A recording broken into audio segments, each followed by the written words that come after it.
When the Clone Wars broke out 22 years before the Battle of Yavin, the Jedi Order answered the Republic's call, and as such, many of their masters, knights, and even Padawans were made into officers, generals and commanders respectively.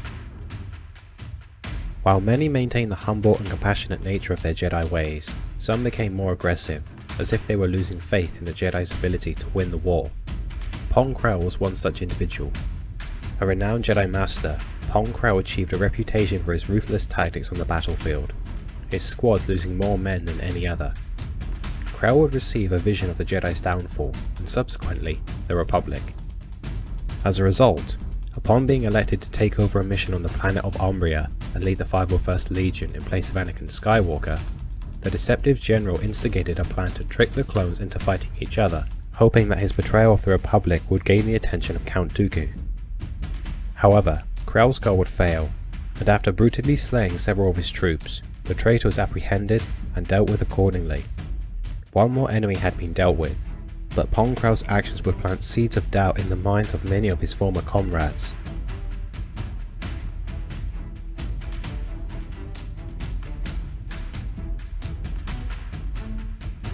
After Order 66 was executed, the Jedi Order was horrifically slain, its members now branded as traitors to the new Galactic Empire. While it was Darth Vader who would initially root out and destroy his former colleagues, it would eventually become too tedious and troublesome. As a result, Vader and the Empire would recruit and train several Force sensitives, and train them in the ways of the dark side, their sole purpose being the capture and elimination of Jedi. Their most valued member was known as the Grand Inquisitor. Renowned for his extermination of several Jedi and his intellectual cunning, this Jedi Hunter was once a member of the Order itself, a member of the Honorable Temple Guards. A handful of years before the Battle of Yavin, he was tasked with apprehending the rogue Jedi survivor, Kanan Jarrus, with the ultimate goal being a possible discovery of other survivors. The Grand Inquisitor proved to be a troublesome enemy for his rebel adversaries. However, he was eventually defeated by Kanan on board the Sovereign. Rather than be taken prisoner, and knowing the consequences of his failure, the Inquisitor allowed himself to fall into the exploding reactor below, informing Kanan that a far more terrifying foe would come for him.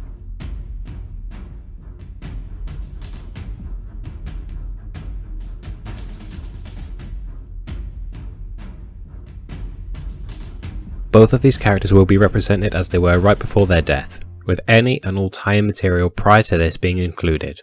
Now on with the video. Round 1.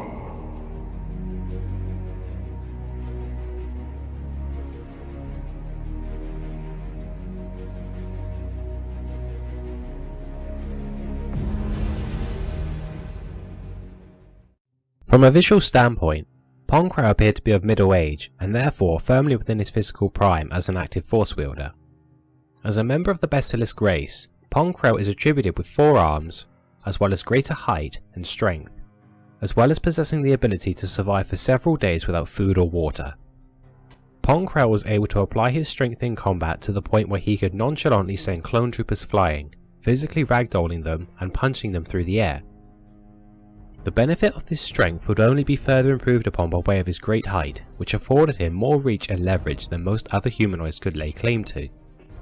Despite his large size, Krell has displayed a reasonable level of agility in combat, and he would frequent the use of Force-enhanced acrobatics. While Pong Krell has no feats of endurance to speak of, it is reasonable to presume that he's capable in this regard, as he was able to maintain the pace of his fast-paced fighting style with no sign of difficulty. All in all, Pong Krell's Basilisk biology and Jedi training award him with great strength and a reasonable level of quickness, making for a proficient performance.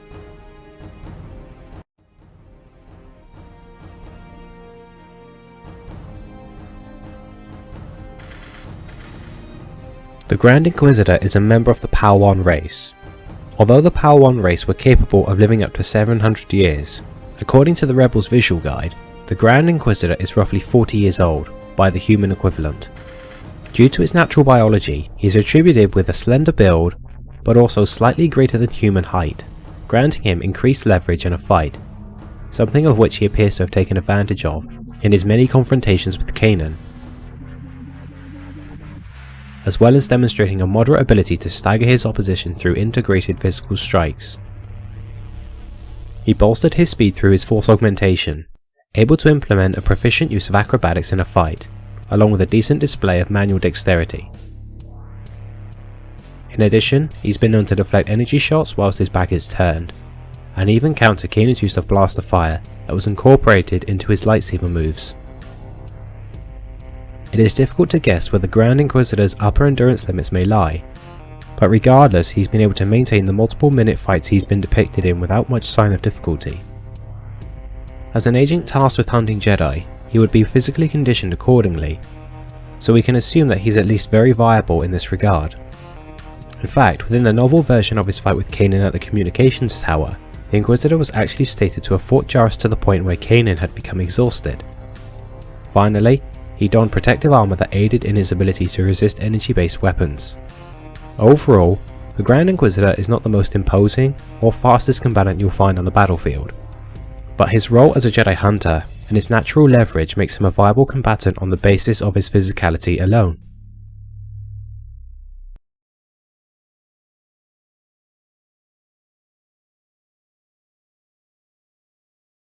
This one is simple enough to decide. Both combatants are proficient in their use of combative speed and maneuverability, and hold greater leverage than their typical human counterparts. However, Pong Krell holds an advantage in his higher levels of strength. It is true that clones can't bolster their physicality through the Force, unlike Kanan, but I feel the vast disparity that Krell displayed against his troops speaks to a greater degree of physical power than what the Grand Inquisitor can be associated with. Pong Krell is awarded the physical edge. Round 2.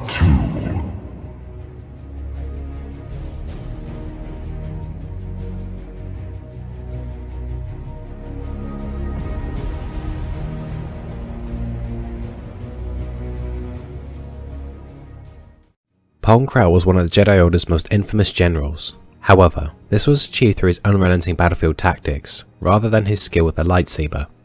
Regardless, he possessed an unorthodox fighting style that would be of benefit in close quarters.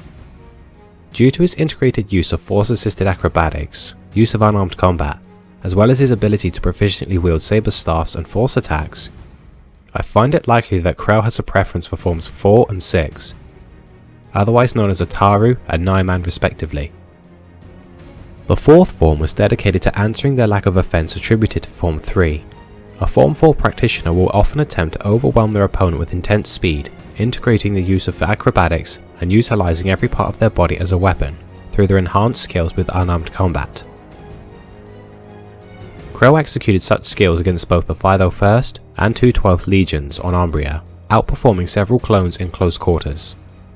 Form 6 was intended for study and practice by Jedi who chose to divert the majority of their focus on other factors, such as diplomacy or their studies of the Force. As its blade work is somewhat balanced, Form 6 encourages the use of force-based attacks in conjunction with the practitioner's use of her lightsaber, something of which Krell also demonstrated against the clones. In addition, Forms 4 and 6 are both known to provide training in the art of dual-bladed combat, along with the latter also offering training specifically in saber staff combat. Pong Krell's typical method of attack seemed to focus on keeping his blades spinning in a constant cycle, wielding his weapons as deadly buzzsaws, indicating that his greatest strength is likely derived from the unorthodox manner in which he fights. Despite being a renowned battlefield warrior, Krell's arrogance had ultimately been his undoing, believing himself to be above the clones he had commanded, and as such, fell for Clone Trooper Tup's trap. Regardless of his lacking showings against another Force user, General Krell's unorthodox fighting style will likely prove viable against an inexperienced or undisciplined foe, and would only be further enhanced by his domineering physical strength.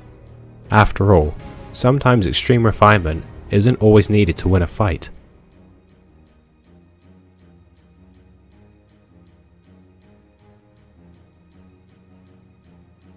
As of the current canon, the Grand Inquisitor was the Empire's top Jedi Hunter after Darth Vader. According to the sourcebook, Star Wars Absolutely Everything You Need to Know, the Inquisitor uses logic to assess the abilities of his Jedi adversaries, and he has also been noted for extensively studying the Jedi Temple records. This all implies that the Inquisitor's intellect is one of his most defining aspects in a fight, and on the basis of his technical skill, he has learned how to use and counter all 7 of the classical lightsaber forms, bolstering his knowledge to the point where he can pinpoint a Jedi's preferred fighting style, as well as the master who initially trained them, all in the space of 10.6 seconds. Interesting. It seems you trained with Jedi Master Depa Billaba. How? Who are you? The temple records are quite complete. In close quarter fighting, Bilaba's emphasis was always on Form 3, which you favor to a ridiculous degree. Of course, just because he can use all the forms, this doesn't necessarily mean that he has mastered them, as the term of mastery is not something that has been used to describe his skills.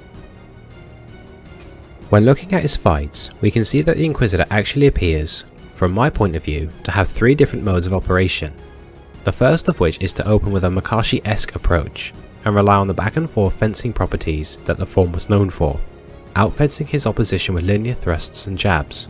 But it could also be argued that he did this as he viewed it as a necessary counter to Kanan's use of Form 3. So it is also possible that he opens with whichever style he deems most appropriate for his opponents. After this, he triggers the second blade of his lightsaber and fights with a more balanced approach that can be associated with Naiman, increasing his coordination when using such a weapon, much like other saber staff wielders who have also been known to study the form. And finally, when faced with an opponent that he couldn't beat through these more standard methods, he employed the rotating function of his weapon, using it to catch his opponents off guard and cause confusion against a less experienced opponent. To further strengthen his abilities in combat, he incorporated the use of unarmed combat sequences and made use of Dunmok, attempting to imprint seeds of doubt and fear through verbal torments and psychological warfare. Of course, Dunmok is a double-edged sword, given that the opponent can sometimes gain greater strength through their anger, as the Inquisitor discovered. Nevertheless, it still speaks as an addition to his knowledge base. Lastly, as a former temple guard, the Grand Inquisitor would have presumably trained under Sin Drolig once he was made a member of temple security, whom was regarded as one of the finest swordsmen and instructors that the Jedi Order had to offer. In conclusion, the Grand Inquisitor is not one of the most legendary of swordsmen, but his extensive knowledge base and varied approach to combat has proven viable enough for him to capture and eliminate several Jedi survivors, and he has otherwise proven himself as a capable lightsaber duelist.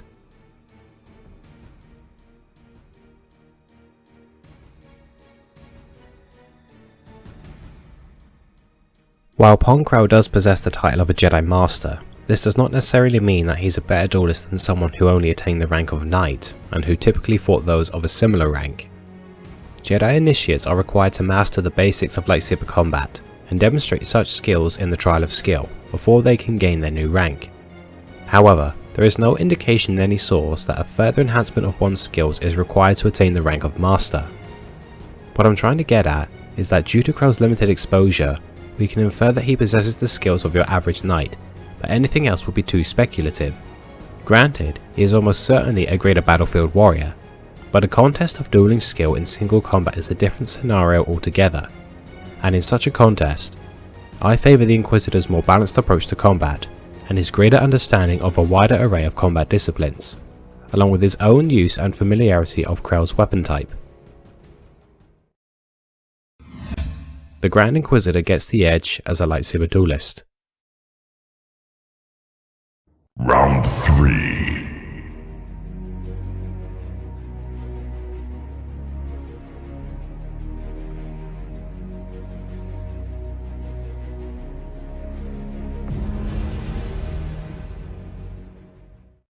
Pong Krell's upper limits with the Force aren't clear, and his demonstrated abilities have been rather standard. He is especially proficient with augmenting his physical capabilities through the Force, bolstering his already domineering strength in a fight. His combative uses of the Force typically revolve around the standard uses of telekinesis. He's been shown to be capable of clearing a room full of clone troopers, and he frequently makes use of these attacks. While his overall use of the Force is rather aggressive, the Fallen Jedi Master does appear to be somewhat standard in power.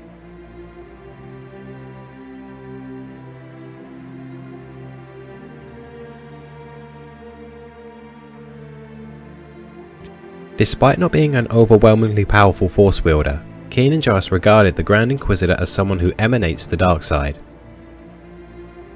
Since he was not a true Sith, the Inquisitor, along with his contemporaries, was not capable of the advanced applications of the dark side, such as Force Lightning. However, he was still proficient with the more basic applications of telekinesis. Although the on-screen demonstrations are clear enough indicators, the Inquisitor has actually been confirmed more than once to be canonically more powerful than Kanan as of Rebels Season 1. Kanan may have been somewhat rusty at this point in time, yet he had still demonstrated an ability to hold up a small cave-in. Furthermore, he frequented the use of telekinetic attacks while fighting, in keeping with the principles of Form 6. He's continuously displayed an ability with the standard Force Push and a precise application with the Saber Throw. While his Force defenses were penetrated by Kanan, he was of course caught off guard, making it less likely for Jarrus to do the same if he weren't caught out. Lastly, in a vision of Ezra's, he demonstrated an ability with Force Choke. Granted, we don't have confirmation that he can do this, yet it is still worth mentioning, as he was of course a dark side adept, and such a use of the Force is a staple of such Force users. Overall, the Grand Inquisitor was proficient in his use of the Force, and while not a true master of the craft, he still possessed the ability to present a moderate threat to the surviving Knights of the Order.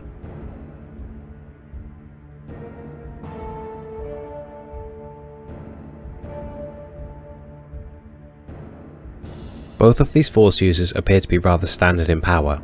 They both wield the basic aspects of the Force, and neither possess any unique or unusual powers that would grant either a significant advantage. Although the Grand Inquisitor's defenses were penetrated by Kanan, this single showing isn't enough to suggest that his defenses are lacking entirely, especially against someone who is also rather standard in power. That said, we do have a more solid basis for which to scale the Inquisitor's power, and while we are yet to see Krell's upper limit, I'm not sure that force-pushing clones is enough to place his power above characters that are more thoroughly fleshed out. Or in other words, I favour consistency over speculation, as we actually have a more thorough description throughout the lore of what the Grand Inquisitor is capable of doing when applying his power. The Grand Inquisitor gets the edge as a Force wielder. Round 4.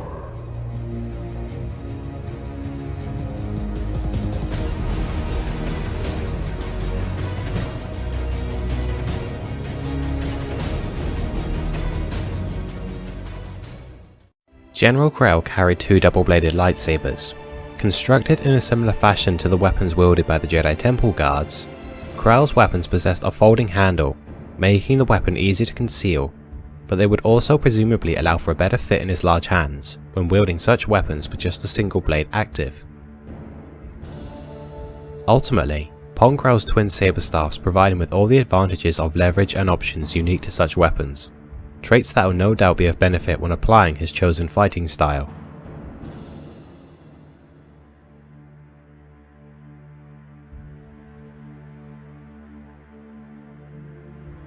The Grand Inquisitor carried an unusual lightsaber with an interesting design.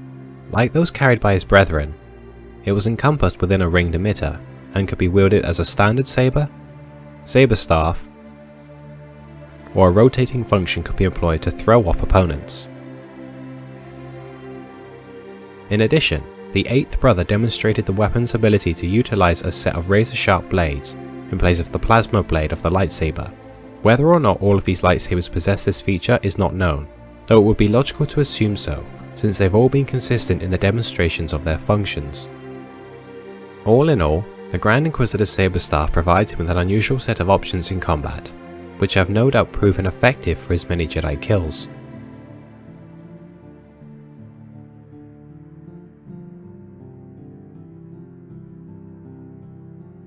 In a general sense, the Grand Inquisitor's rotating saber would provide more options than the standard double-blader, but in this instance, he's facing an opponent who wields not one, but two such weapons.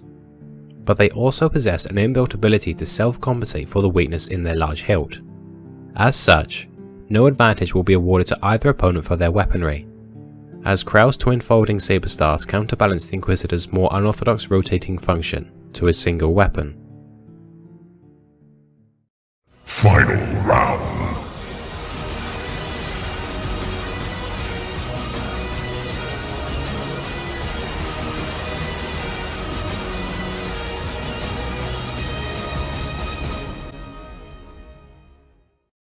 A battle between Pong Krell and the Grand Inquisitor will be a contest of unpredictability and relentless strategy. Pong Krell would almost certainly attack first, intending to overwhelm his opponent quickly. However, the Grand Inquisitor falls into a retreat, relying on evasion, whilst also assessing his opponent's style, adapting the use of his own strange weapon to better counter all the various angles on Krell's unrelenting assault.